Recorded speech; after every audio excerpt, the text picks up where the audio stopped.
Good day, everyone. My name is Goddan. In today's class, we're looking at the topic measures of central tendencies. It's a topic in statistics, and just like the name implies, measures central tendency. Measures of central tendency is a way to find the center of any data. The center of any data. That is a way to find one single number that is now used to measure every other number in order to make a proper decision. In order to make a proper decision. So let's take, for example, I want to buy shoe for 20 students in my class. So I have 20 students and I want to buy them shoes. The first thing I need to do is to gather their shoe size, which is data. Data is the gathering of is information gathered. So when you gather information, what you've done is you have gathered data.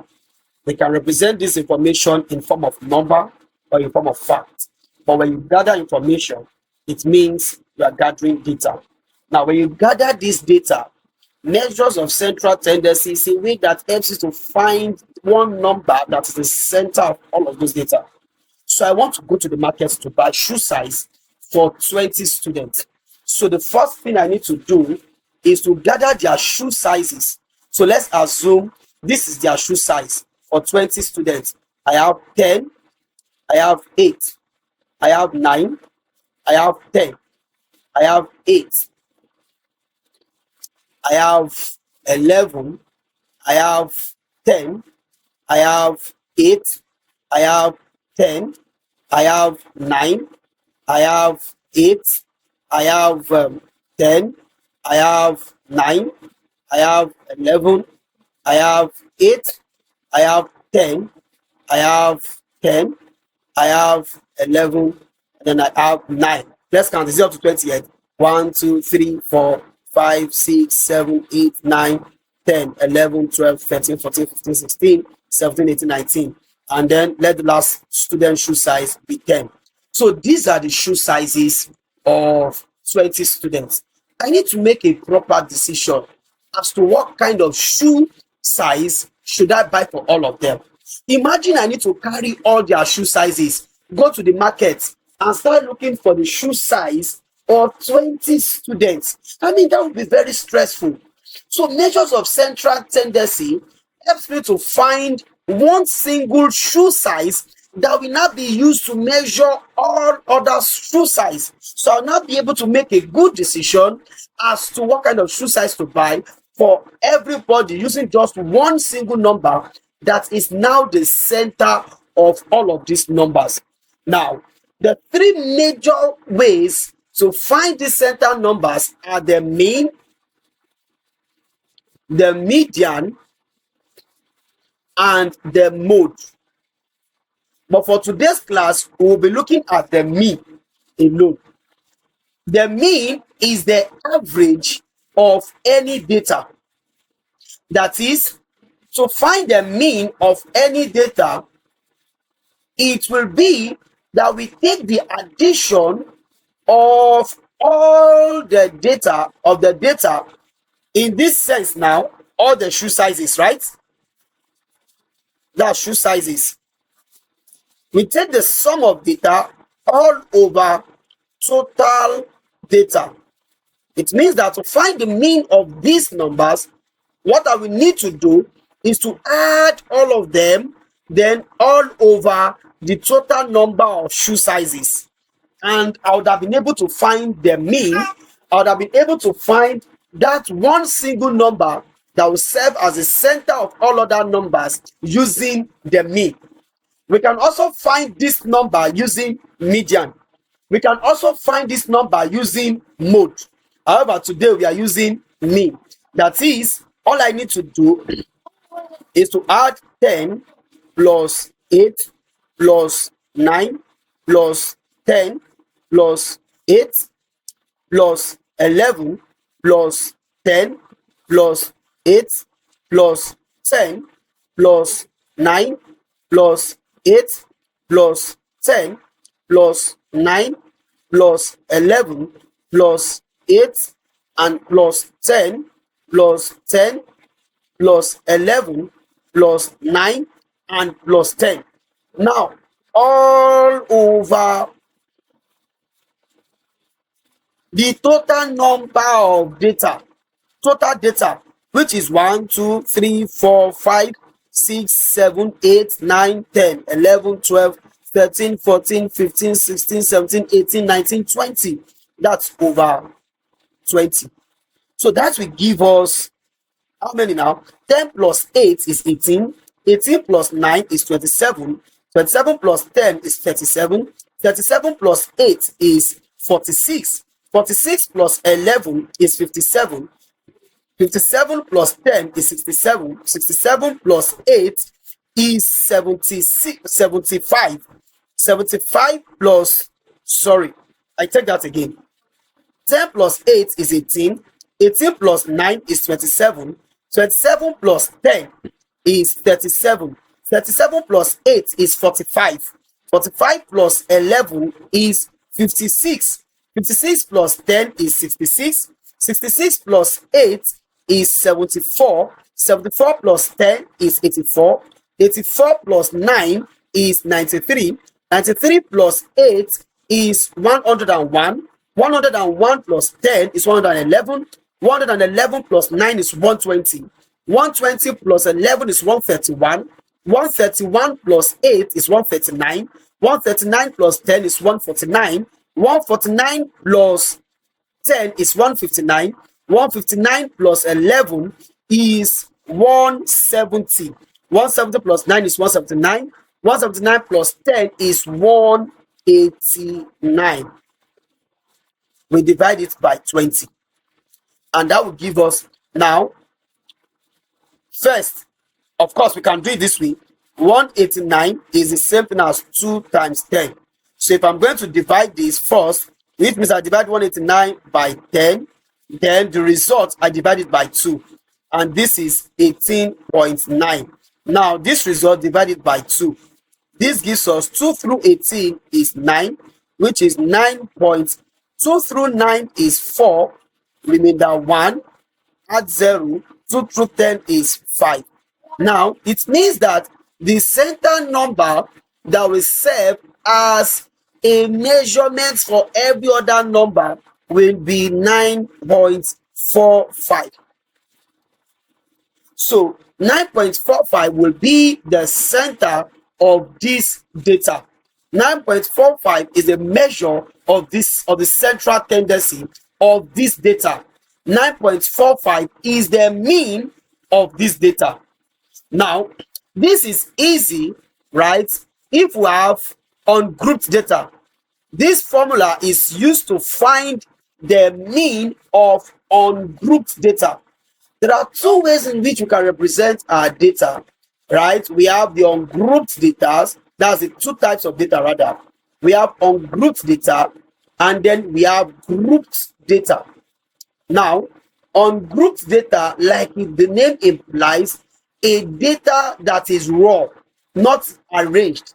For example, the kind of data we have, as I just chose their shoe sizes, that was how I use it to find the mean.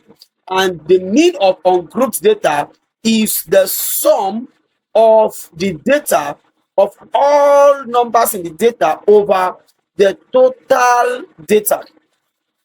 However, for grouped data is used majorly when we have large data. So, for example, I have 100 students. 100 students is quite large, or maybe 1,000 students. So imagine I want to begin to add 1,000 numbers to divide by 1,000. That would be a lot. So instead of that, we can arrange the data in form of class. Then we have frequency. And then we have class mark. Now, the class now, we can look at shoe sizes between 10 to 15. Let's call this class X. Sorry, Let's call this class mark X and then our frequency F, right? So now the class, to group your shoe sizes in class is more like saying, okay, shoe sizes from 10 to 15 be in one class. Shoe sizes from 16 to 20 be in one class. Shoe sizes from 21 to 25 be in one class. Shoe sizes from 26 to 30 now be in one class, right? Now, let's assume we have 100 shoe sizes. Now, every student whose shoe sizes fall between 10, 11, 12, 13, 14, and 15 will be grouped under the class 10 to 15.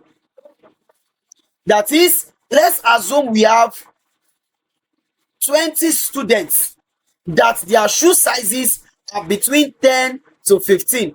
That is 10, 11, 12. So instead of writing all of this one after the other, we can now group them to say all of them together, that their shoe sizes fall between 10 to 15. All of them are 20. So we group them as 20. So the frequency is the number of times that a data occur. So 10 to 15 occurred 20 times. That is, those with 10 to 15 are 20. So those between 16 to 20 occur, let's assume they occur 30 times. That is, there are 30 students whose shoe sizes are between 16 to 20.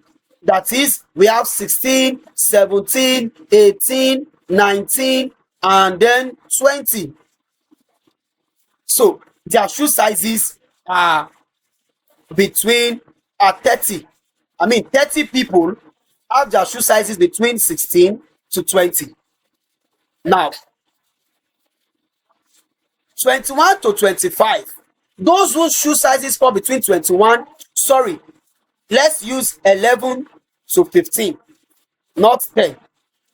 Between 11 to 15, 16 to 20, 21 to 25, and then 26 to 30. Then we have those that their shoe sizes fall between 21 to 25. That is, those whose shoe sizes are 21, 22, 23, 24, and 25. Those whose shoe sizes are within this range, they will be grouped under one class. And their frequency, that is the number of those whose shoe sizes are between 21 to 25, let's assume they are 24, right? Their frequency is 24. That is the number of times that 21 to 25 occur.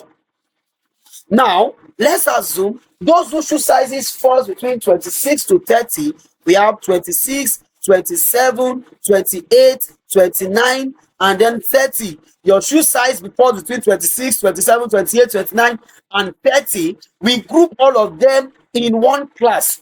And then let's assume they are 26 students whose shoe sizes fall between this shoe size, then their frequency is 26. That is the number of times that this class occur. Now, the mean of group data will be the summation of the frequency times the class mark over the summation of the frequency. Take note, the frequency times the class marks, which is x, right? Fx over the frequency, which is f. Now, how do we get this class mark? This class mark, our class mark, which is the middle of the class, is equal the lower class plus upper class divided by 2. Now, the lower class for 11 to 15, 11 is the lower class, 15 is the upper class.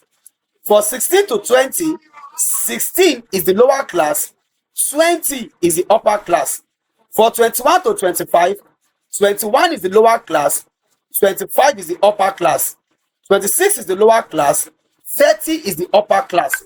So the class mark for 11 to 15 will be 11 plus 15 divided by 2, and this is 26 divided by 2, which is equal 13. So the class mark for this is 13. Same thing for 16 and 20. We have 16 plus 20, which is 36, divided by 2. This is equal 18. And then 18 will be the class mark between 16 to 20. Between 21 to 25, that will be 21 plus 25 by over 2, which is equal 46 over 2, and this is 23. So 23 is the class mark for these guys. For these ones, we have 26 plus 30 over 2, which is 56 divided by 2, and that is, this is 28. Yes, that's 28. So the class mark for these guys is 28. Now, the mean, to find the mean of this grouped data now will be the addition of the frequency and the class mark. That is, I multiply 20 and 13, multiply them, plus multiply 30 and 18, that is fx, multiply it, plus multiply 24 and 23, multiply it, plus multiply 26 and 28. Now divide everything by the addition of this frequency. That is what this sigma means. This symbol is called sigma, which means sum or addition. Sigma, the multiplication of frequency and class mark, plus the multiplication of the next frequency and the class mark, plus the multiplication of the next frequency and the class mark over the addition of all frequencies. And if we are going to do that, that will give us, so mean will equal 20 times 13, that's 1, plus 30 times 18, plus 24 times 23, plus 26 times 28, all over the sum of all of this frequency, which is 20 plus 30 plus 24 plus 26. Now, if you go further, if we do this, now 20 times 13, right? Let me confirm again. Yes, 20 times 13 is 206. So our mean is equal 260 plus 30 times 18 is equal 540 plus 24 times 23 is equal 552 plus 26 times 28 is equal 728. Now divided by 20 plus 30 is 50. 50 plus 24 is 74. 74 plus 26 is 100. So that is 100. So this gives us 260 plus 540 is 800. 800 plus 552 is 1352 plus 728 is 2080. 2080 divided by 100. This will cancel out. To divide by 10 is 20.8. So 20.8 will be the center of this data which can be used to measure every other number. So the mean or the measure or central tendency for this grouped data is 20.8 using the mean. Remember, I told you can also find the measure of central tendency using median and mode. In our next class, we'll be looking at median and mode. Till I come your way in the next class, please do to like, subscribe, and follow us across all social media pages at Goddan School of Mathematics. Thank you for watching. See you in the next class. Bye for now.